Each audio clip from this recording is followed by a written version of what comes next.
690 AM. Hello and welcome to Connect and Collaborate. I am Alex Hopkins, your on-air producer, and all week long we've had the opportunity to talk about commercial and residential real estate here in Colorado and Denver particularly. We know it is a hot market, but before I introduce our guest today, I'm going to ask our audience out there to please sign up for our newsletter at cobrt.com and check out our events page while you're there. We're pleased to announce that we have our second annual View from the Top already in play.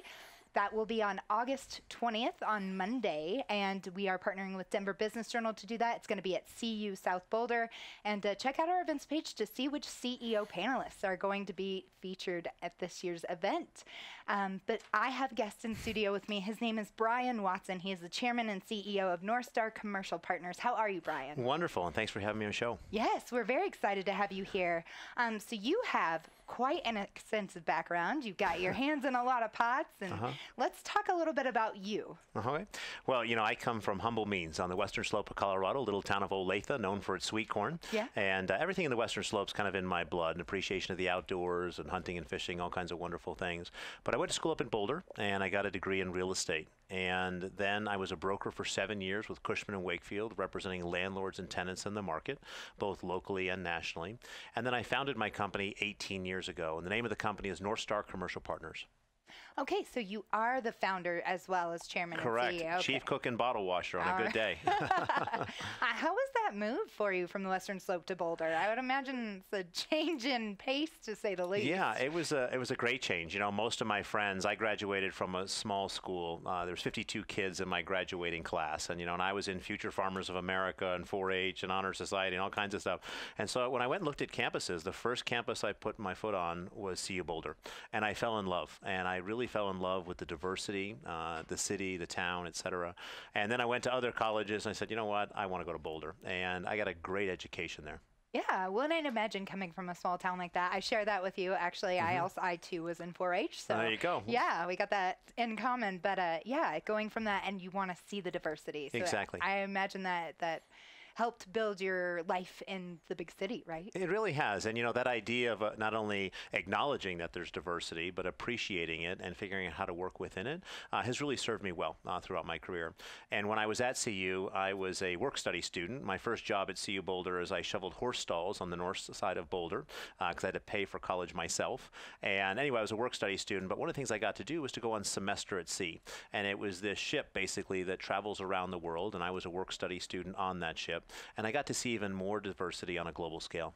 That's wonderful. Yeah, I didn't even know they offered that. They did. I am not a native, and I've visited CU Boulder, but I definitely didn't attend college there. And so that's an interesting program that they offer. That's awesome. Yeah, several universities do it, but CU's Boulder campus is a great campus. And as I got a great education there, then I became a broker, really to learn the business, meet the right people, and make a little bit of money. But ever since I was young, I wanted to have my own company. I come from a family of entrepreneurs. My parents were involved in real estate and construction. And so they taught me about blessings and hard work in that order.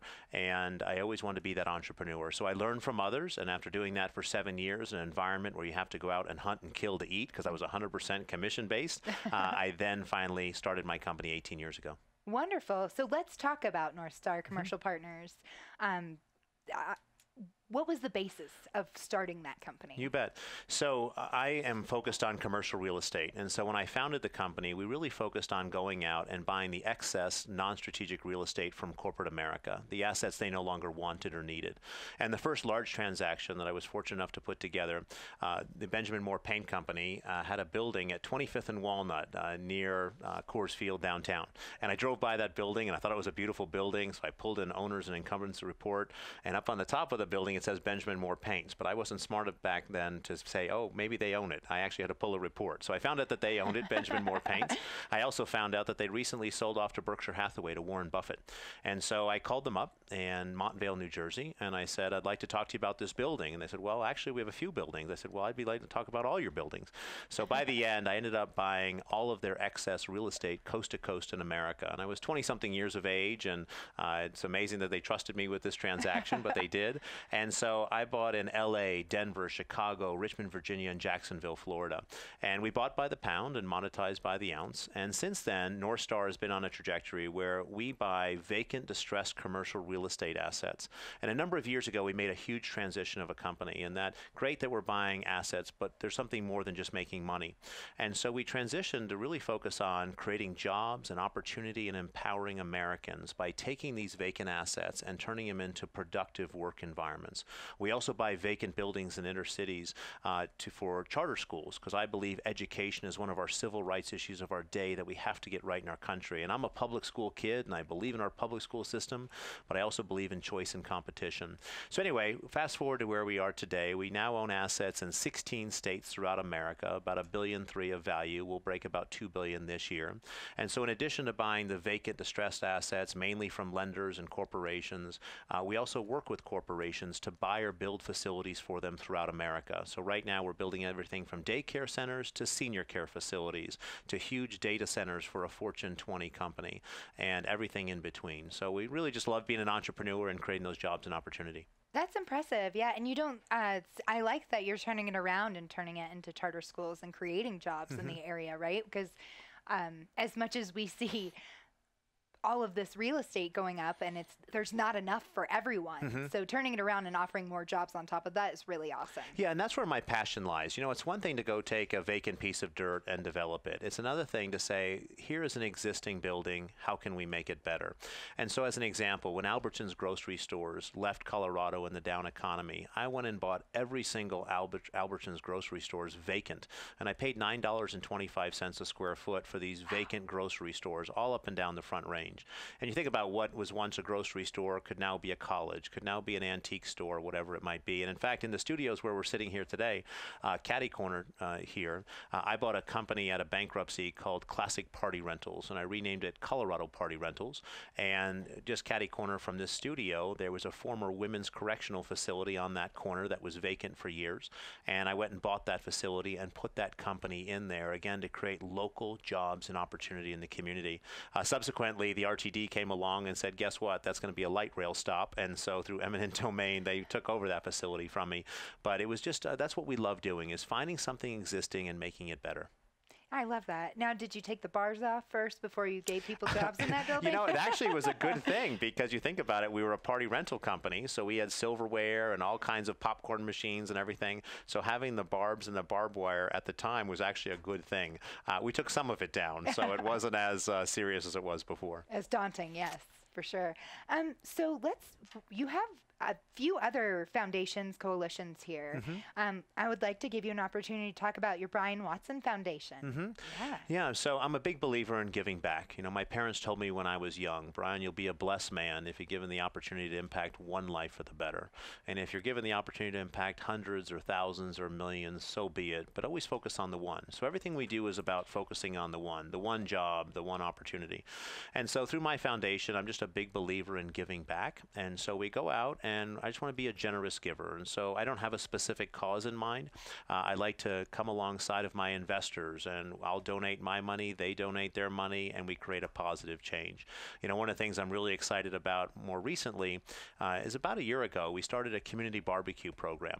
And I don't know about you, but I'm sick and tired of all these politicians trying to divide us, you know, by our race, religion, where we live, where we don't live, and sex and everything. It's crazy. And that's not America. What makes us great is our diversity. And so I was getting my haircut in the uptown neighborhood of Denver, and I saw a guy having a barbecue on the corner, and also reminded me when I was a kid. My parents used to have a barbecue at our campground, and people from all walks of life would show up. And to me, American barbecue is one of the great contributions of America to the world stage, definitely in the top 3. I don't know about you, but American barbecue is good. So anyway, through my foundation and other things, we're showing up in communities all throughout Denver, and I pay for barbecue once a month, and we just sit down and have a meal together. And so we're in Montbello and Highlands and inner city Denver. And so if anybody has a location or a cause, we'll show up with the food, and let's just break bread together and get to know each other as people and really build bridges and tear down barriers among people. So you don't have a specific cause. You're willing to listen to what other people are wanting or needing, Absolutely. right? I mean, we showed up in Civic Center Park, and we spent time with the homeless one time, and another time we went to a rehab center that somebody had, and just all kinds of things. And my goal is just to meet people and get to know them as people. And I'm just tired of all the labels that people put on others. And for us, we want to break down those barriers and really help to try to build some authentic relationships. And you can learn more at denvercommunitybarbecue.com. Nice. And so I'm sure that they're all very rewarding, and you get to meet a lot of people and do a lot of good things. But are there any? And is there one particular event that really stood out for you that was really heartwarming for you personally? Oh, there's so many, but I'll say the most recent one. Yeah. And it was last Saturday, the day before Father's Day. And we teamed up with a group called the Dream Center, and they're in inner city Denver and create sports programs, et cetera, for kids. And so we just held one at Cuernavaca Park, if I can get the word out correctly, at basically 20th and I-25, and right there on the river. And so a lot of the people that were there, the families, a lot of the fathers had been incarcerated, and some of them was the first time they had seen their kids in a long time. Other ones were still in a rehab center for substance abuse, and they were spending time that day with their kids. And for me, this idea of no matter what's happened to you, that you're a father and that you're a child or that you're a significant other, to be rejoined and spend time in a park together just having a meal. And for us, that was very, very heartwarming, and hearing a lot of those stories. And a lot of those dads who said, you know what, I can't wait to get my life back online because I want to be there for my kids. I'm sure it was a motivator to actually sit down, because a lot of children don't get to visit their parents, right, in incarceration and rehab centers. Correct. Let's switch gears and talk about your Opportunity Coalition. Yeah. So I founded the Opportunity Coalition about 4 years ago, and everybody and anybody is welcome. And we have a get-together once a month at WeWork in downtown Denver. We move it around, but right now it's at WeWork in downtown Denver. And basically, I was just blessed and fortunate, just knowing a lot of interesting people, and it might be from academia or politics or business or philanthropy, whatever it is, who have been successful in some way. And I said, you know what, why not have these people come in and share their golden nuggets of wisdom? And so I underwrite that, and once a month we have about 100 to 200 people show up, and the speaker gets up and talks about their history and their life and lessons learned, and there's networking. And so a lot of people have found new jobs or created new grassroots initiatives or started companies together and created new friendships. So every single month, no membership required. And if you want to see some of the content that we put out, you can go to opportunitycoalition.com, and the entire speech is there from the individual as well as the Q&A, and then we do little snippets that are kind of 1 to 2 minutes each, that people can learn those golden nuggets of wisdom. I love that. Yeah, it's fun. It's a different coalition altogether. Yeah, and it's nonpartisan. If you look at the board that I've created, half of the people are left of center, some are in the middle, and some are right of center. And it's, again, this idea of building bridges and tearing down barriers among people. And there's so much you can learn from people. Last week we just had Michelle C. Whitten. Her father founded Stars Media and Encore. I mean, a billion-dollar family, right? Very wealthy family. Well, she had a child born to her with Down syndrome. And so she felt led to create the Global Down Syndrome Foundation, which is located in Cherry Creek, and now has become the world leader in global Down syndrome research. And now they're making connections between Down syndrome and Alzheimer's, and it's being done right here in Colorado. And I just love her heart and story, and this idea that though you may not have a child with Down syndrome, you may be able to go and learn and say, hey, this is a group I can donate to, but what are the lessons that she learned, and how can I go out and bless others and make an impact as well? Yeah. Oh, that's great. Yeah, I love that. A lot of fun. Yes. So getting back to the reason we have you in the studio, I like taking those little side journeys. I'll follow you wherever you want to go. I'm sure we'll do that a few times. But let's talk about the current market, right? You've talked a lot about job opportunity and growth in Denver, which, as we know, has grown exponentially, particularly in the last 2 to 3 years. So that's got to have a huge impact on the commercial real estate market. It really has. And, I have a unique perspective in that since I founded my company, I've bought assets around the country. And currently today, I own assets in 16 states throughout America. And so what's going on in New York versus Texas versus Washington versus Alabama, we have a front row seat to that.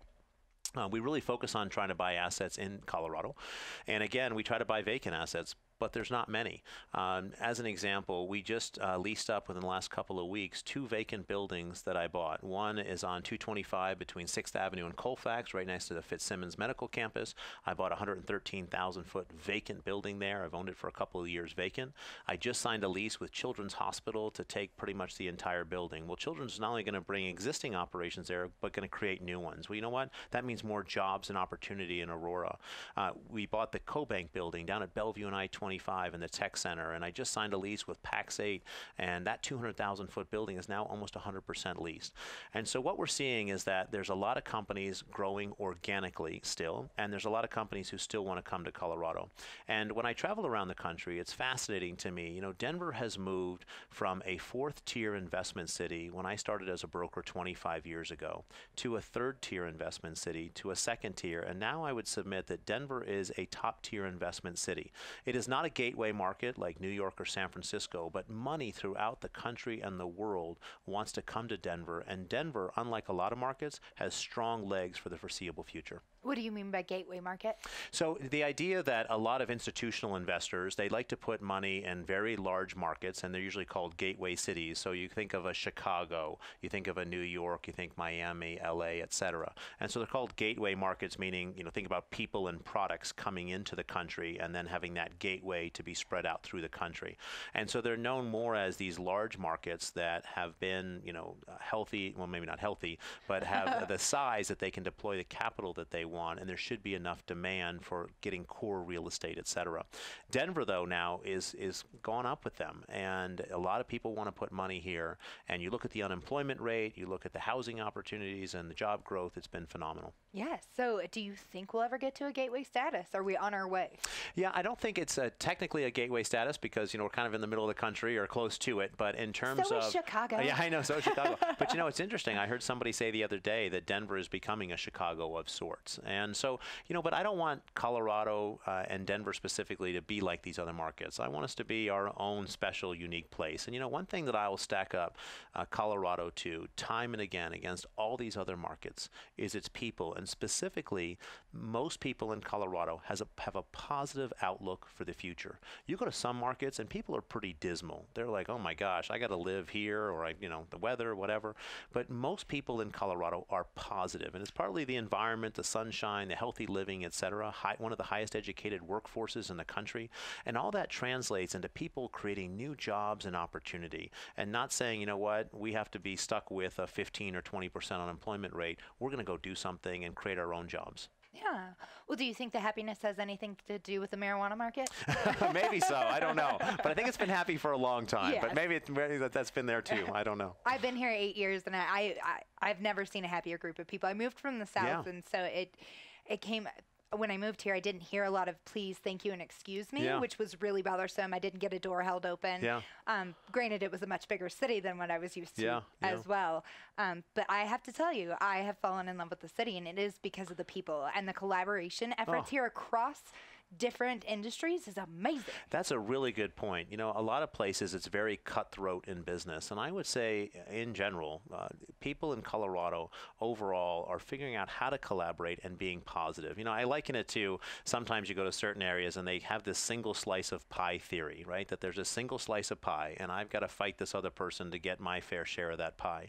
In Colorado, what I feel is that people are in the pie making business, right? Let's make more pies, and that we all can share in and benefit from. And so, you know, high tides raise all boats, and I'll stack Denver and Colorado up to any state, not only in the United States, but around the world on a global basis. Yeah, I like that standard that you have for Colorado. I agree with you there.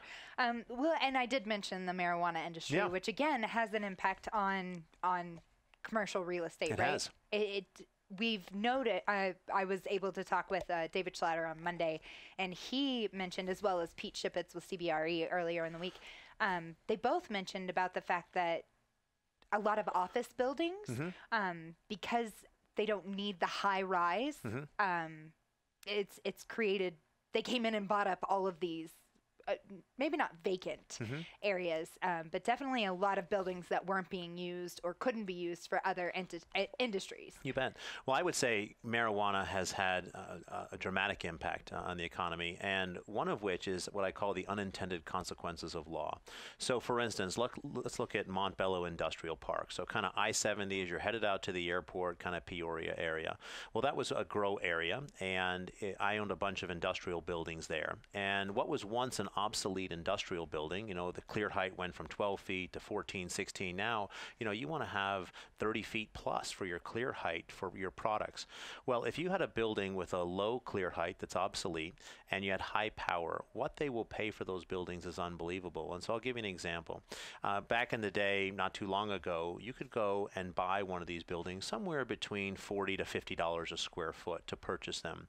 Now, these marijuana groups will pay almost $100 a square foot, which is basically office pricing. Do they know the going rate? Well, it's all about demand. Okay. And the landlords got really smart at what they could sell to them for, right? Because Yeah. there's only so many places you can grow and have that power and security. On a rental rate basis, it used to be $3.50 to about $5 a square foot triple net. And now you're looking at mid to high teens a square foot triple net, which again is office pricing.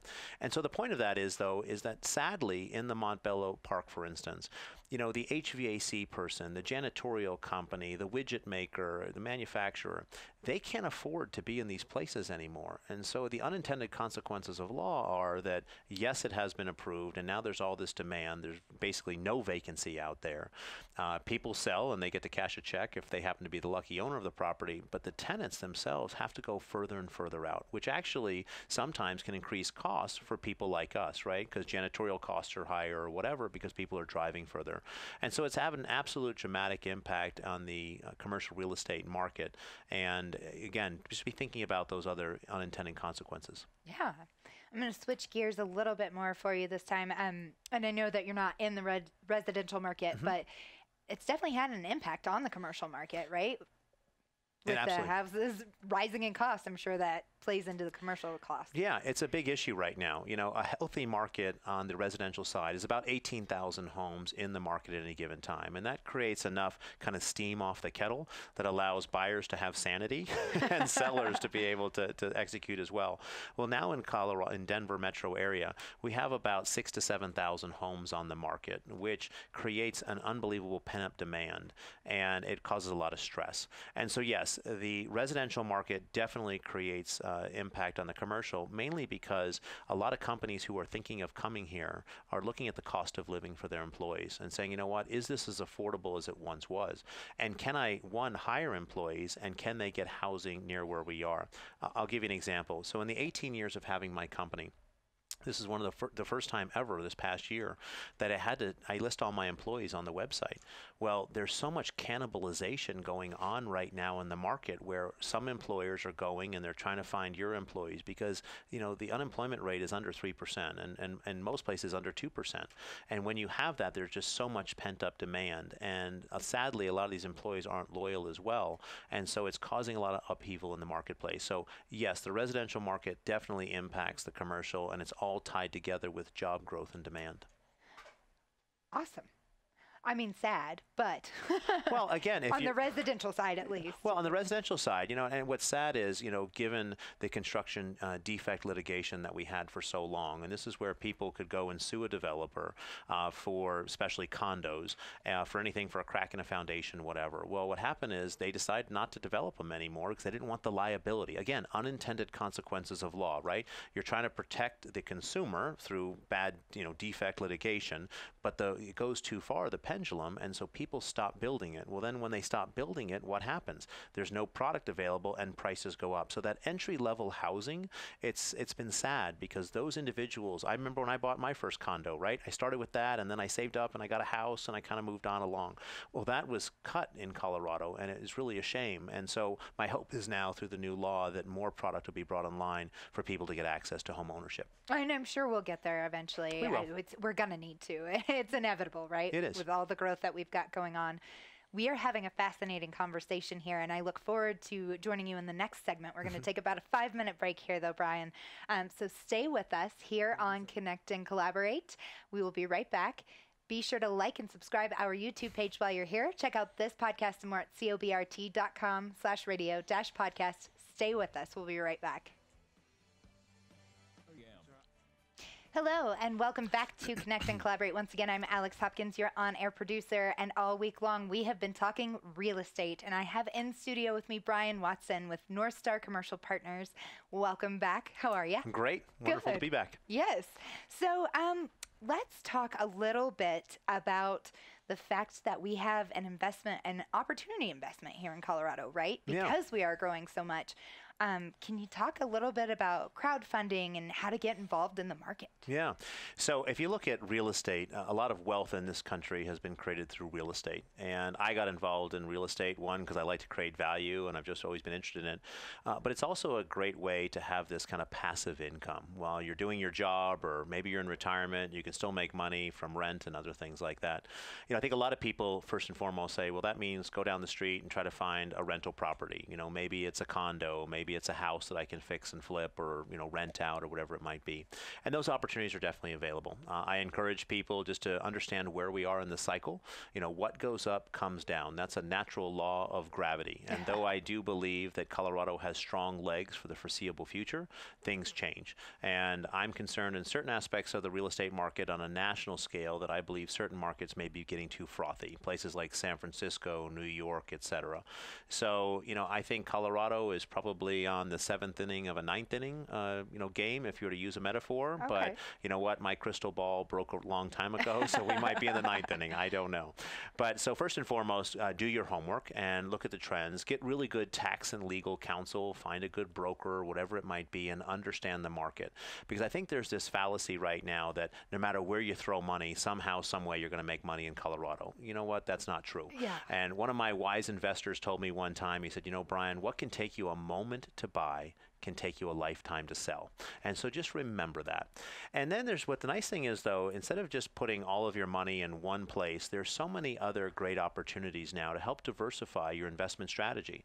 One of the largest growing right now is crowdfunding. If you go on, there's all different kinds of companies from Real Crowd, etc. And I call it the great democratization of commercial real estate. For a long time, people could only participate at certain levels in residential real estate, and commercial was frankly just too expensive and not achievable for a lot of people. Well, now through crowdfunding, you can be a very small investor and you can go be a part of these programs, and they present different opportunities to you of different sponsors and investors like a Northstar Commercial Partners all around the country, and we've used them in the past as well. And you can start investing directly with them. On my site, NorthstarCommercialPartners.com, we actually just came out with a series in the last 2 weeks encouraging investors to ask certain questions. Whether you invest with us or you invest with somebody else, just make sure you're asking really tough questions and getting good counsel. And so anyway, you can participate on that level, or you can buy a commercial asset, but there's definitely some great opportunities, and I think for diversification and returns overall, it makes sense. Is there an area right now that you would say would be a good investment as far as the crowdfunding is concerned? Well, I would ask yourself some questions. What is your returns that you're trying to hit? Some people are saying, what, if I want to invest, I want to get 20% plus returns on my money. Well, for Northstar, if we're buying vacant assets, I'm trying to hit a mid-20s return or higher to my investors. We don't guarantee returns. No one should. And if somebody does guarantee you returns, you need to run because frankly, it's against the law. But so, decide what is your risk profile. Other people say, what, I don't want to take on vacant risk like that. I like just getting a check every month, and so I want something that's more leased. And so figure out, what is the area, what is your risk profile, how much money are you willing to invest, and then diversify that. And so in Colorado specifically, the industrial market has been very, very strong, and I think it's going to continue to be strong for a long time. There's basically no supply in a lot of areas right now. So if you can find an industrial building and fix it up and rent it out or sell it, I think you could probably do quite well there. There's a lot of demand as well in other product types. One of the ones that I would have concern of right now is just retail in general. Retail is changing before our very eyes with artificial intelligence and Amazons and all these other things that are happening. So just remember that a market is dynamic and changing, and that creates the opportunity, but it also can create the potential risk as well. I got to tell you, I'm a shopper Only in stores. I will forever be that person I am too. keeping stores alive. I don't know what it is, but like whether it's clothes or whatever, I like to touch and feel it and walk away with it. And I'm just not of the younger generation, I guess, where you can just look online. So most everything I do is in a store as well. So I guess it'll be you and I on aisle 13 and everybody else will be at home on their computer. Exactly. I got to know if it's itchy. I just got to know. Real. So do you mind giving me just a small snippet of do's and don'ts in the market? Yeah. Perhaps you have a list of things that you would tell maybe a first-time buyer in the commercial market or something along those lines. Yeah. Well, I think that at the end of the day, there's nothing like just asking a lot of questions. I think going through a good due diligence process is just so vital. And so, you can look online. Every asset pretty much is online right now, where you can see what is the asset that you might be interested in. When you find that asset and you go through a contract and offering stage, make sure you get good counsel around you. And that's legal counsel, that's tax counsel, that is a good due diligence team, making sure that you look at environmental conditions and hire a firm to do that, and really go through a complete process. But my first recommendation would be is that instead of trying to go and try to learn all that by yourself, maybe try to find a group that does accept investor capital and see what they do and learn from them. And then if it's something you want to go do direct, then go ahead and do it. There's nothing like learning from others who have gone before you. And so that would be some of my recommendations. Awesome. Thank you for that. I appreciate it. I'm probably not going to invest in commercial real estate, but I'm sure there are some listeners out there that are very intent on doing that. So one of the things that we have to touch on, because we are the Colorado Business Roundtable and we work on public policy throughout Colorado, let's talk some policy issues here. Well, we can talk about wherever you want to go, but I would say, as some of our listeners may know, I'm running for state treasurer of Colorado right now. I'm being interviewed right now specifically for business, but I've learned a lot in running for state treasurer. And so one of the policy items that I would caution our state on is with regards to the Public Employees Retirement Association, PERA. And, PERA is the largest single debt obligation in the state of Colorado by far. And as a state, we're spending over $230 million a year on interest payments alone on PERA. And our entire state's credit rating is looking to be downgraded because of this debt obligation. And if that happens, things like roads and bridges and schools will cost more money because we're considered a higher risk. It's any lender looks at it and say, how high of a risk? Okay, I'm going to price that to the debt that I'm going to provide for you. So if that happens, a whole bunch of things get a lot more costly for our state. And so that's one of the reasons I'm running, is because I want to bring that business experience to make a positive change and difference. So one of the policy items on the last half of the last day of session, our legislature voted Senate Bill 200 into law. And a lot of the legislators who did vote it into law made a comment that it's just treading water, that it doesn't really solve PERA. And when you're talking about the largest single debt obligation of the state of Colorado and an unfunded liability on a magnitude of $30 to $80 billion, you probably shouldn't wait to the last half of the last day of session to try to do something.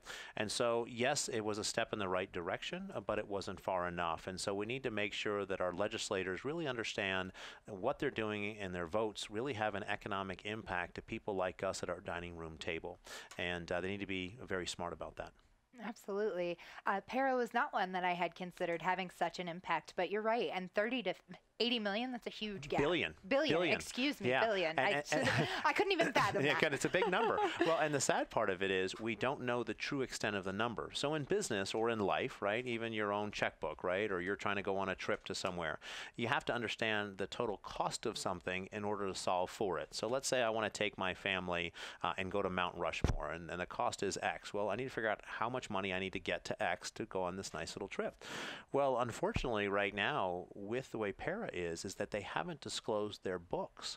And so we don't know the magnitude of the problem. And so we need to first and foremost sit at a table and say, you know what, this isn't a session about finger pointing and blame. This is a session about solutions, and to figure out what is the magnitude of the problem. Because if it's 30 billion versus 50 versus 80, we may have different programs and things that we're going to put in place to solve the problem.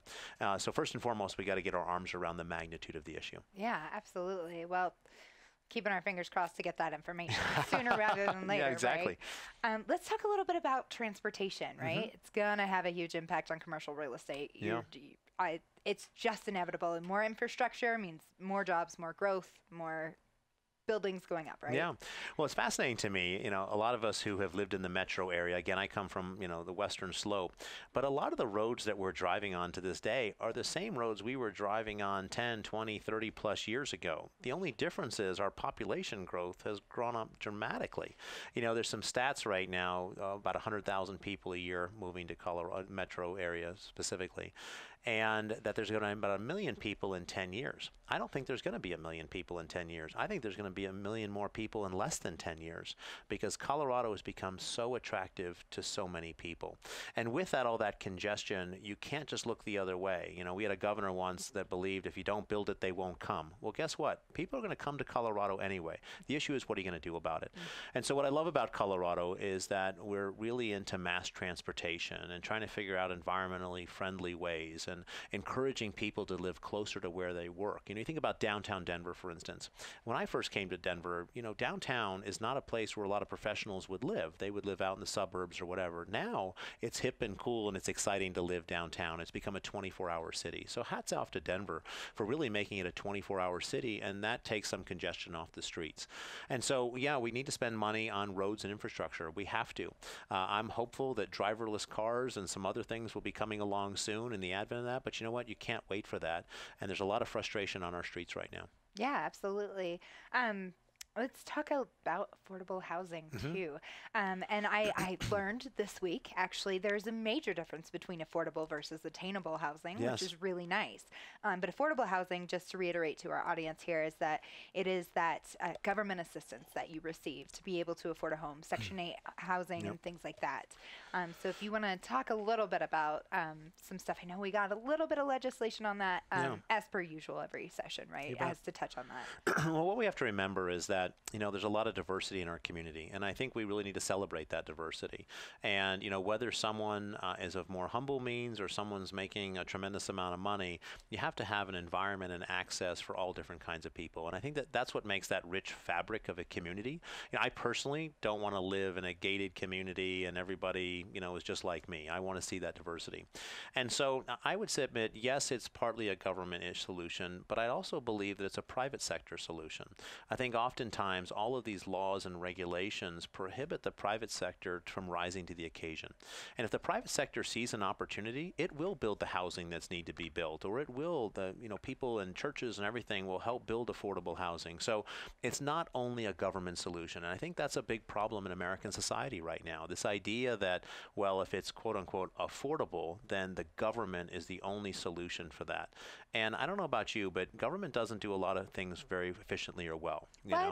And shocking, I know, for a lot of our listeners.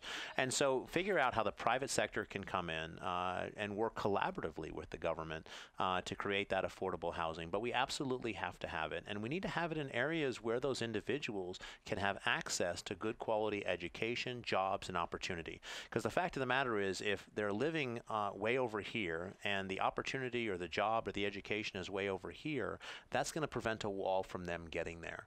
And I really believe we need to make sure we encourage it within those different communities. I would like to ask you, one of the buzzwords that I have a lot with my friends these days is gentrification. Yeah. Right? Yeah. It's kind of real. Yeah. Any thoughts on that? Any solutions on that? Well, gentrification is one of those things, right? It's interesting. Some people like to talk about gentrification while they're sipping their latte, on a street corner. And, I think it's one of those things that it can go the wrong way and in the wrong direction. But I do believe that regardless of the community, to go in on a collaborative effort with the community members and to remember that there are these people who have lived in these communities a long time, and to first, talk with them, see if there's solutions, and figure out how you can help shape that community together in a positive way. And again, have multiple entry points. And then, yes, if the little latte shop comes in or whatever it is that's coming down, that it's kind of sometimes considered gentrification, to realize that they should be reflective of that fabric of the community and to have access for all people. Sadly, though, the way prices have gotten out of control right now, more and more people are being pushed to the fringes. And so that's why I do think, affordable housing and some different new concepts being brought in about housing and about development are just really, really important. But I'll tell you what, Denver in general, or Colorado in general, I think has done a really good job of figuring out like smart design and to figure out make neighborhoods have their own feel and flavor and look. And I love that. I mean, I love all these different neighborhoods that we have, and what does that look like? I don't want it all to look the same. One of the nice things that I have noticed about looking, I've looked for years at houses, but when we look at these old homes, you know, these like 100-year-old homes, a lot of people are still keeping them up, which is really nice because you tend to run sometimes into this like modernizing and making the outside look more modern, and that's not my aesthetic personally, so that I clearly have a personal opinion on that. But it's nice to see that they're kind of leaving the old school flavor. Yeah. When I graduated from college and I got my first job in downtown Denver, I was working for a brokerage company, and I went to the Capitol Hill neighborhood. And talk about, you know, a different neighborhood back when I was there versus now. And it was at 17th and Ogden. It was this old brownstone from the 1890s. And I became president of my homeowner association, and I led us through an historic designation for that building so we could go ahead and fix up the building. And you drive by that building today and it's still there, and it hasn't been ripped down for a 1,000-unit building or anything like that. And so I love that feel and flavor of those historic buildings and trying to figure out how to make them better. And look at some of those old brick houses and everything. It's amazing the craftsmanship that they have for them. Right, they're standing for a reason. They are, exactly. Exactly. Let's talk interest rates. Yeah, that's something huge right now. The most stimulating thing on an afternoon.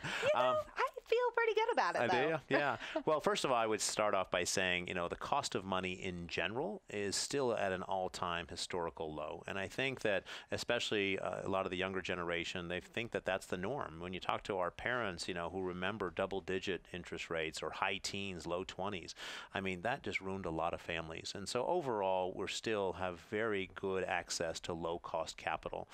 Interest rates are going up, though, and they're going to continue to go up. And so, we look at another 50 to 100 basis point increase in interest rate, with the different Fed meetings that are going to go. There'll probably be a quarter at a time, would be my guess, 25 bips a time. But they're definitely going up. And so if you do have an adjustable mortgage, now would be a really good time to be thinking about locking that in, because the bell will toll for you if you don't lock down your cost and understand your downside.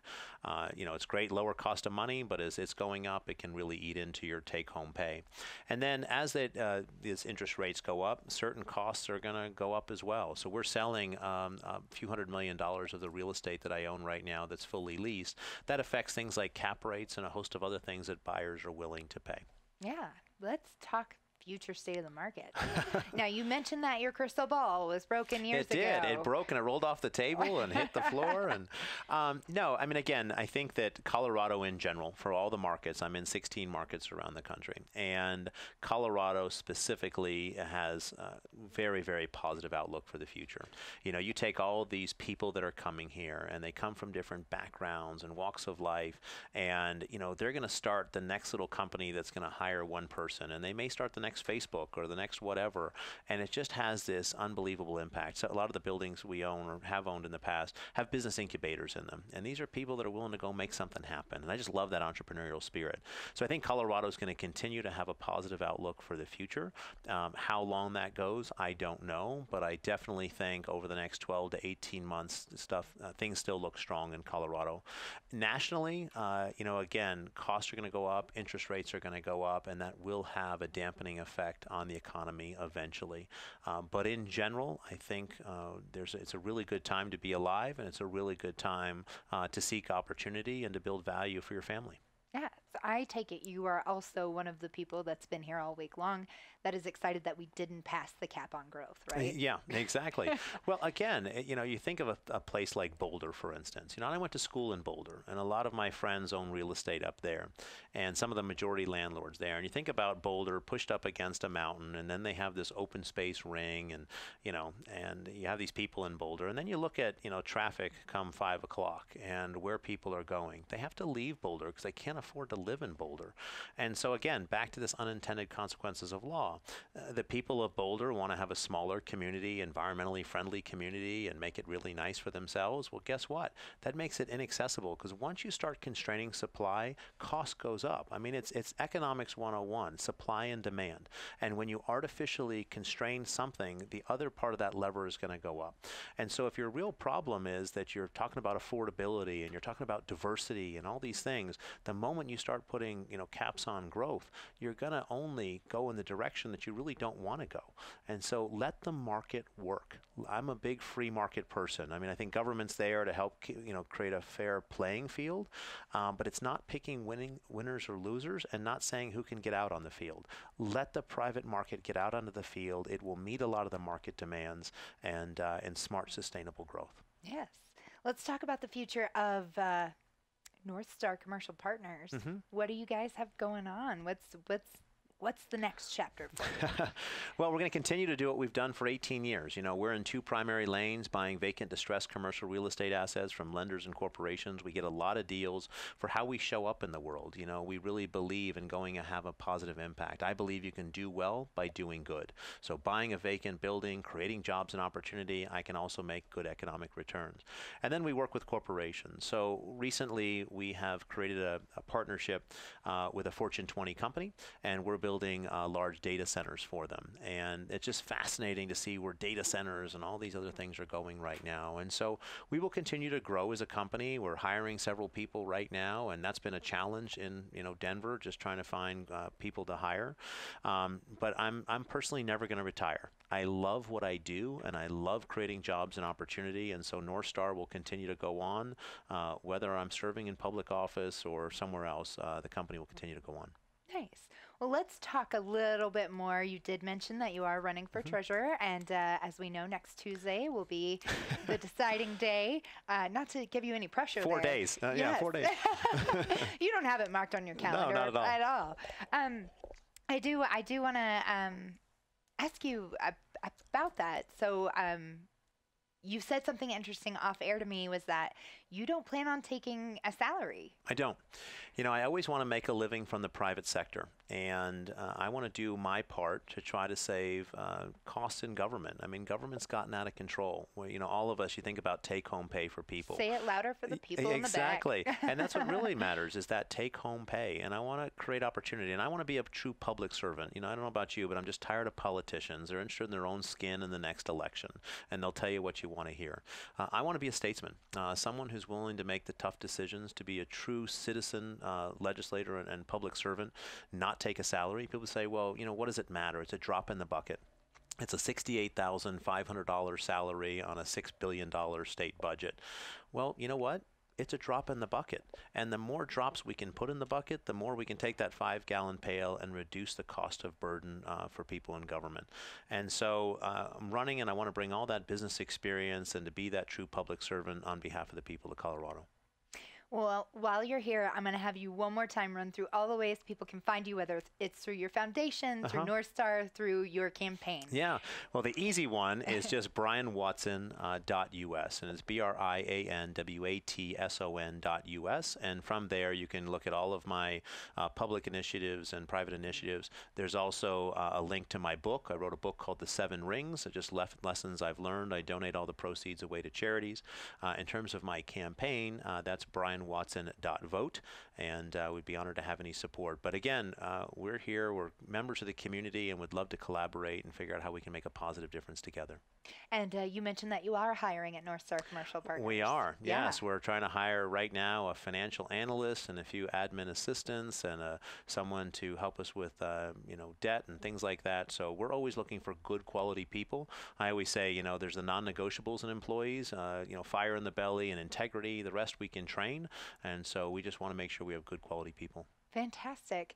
And I would be remiss if I didn't ask you, who would you like to be treasurer under as far as the governor's concerned?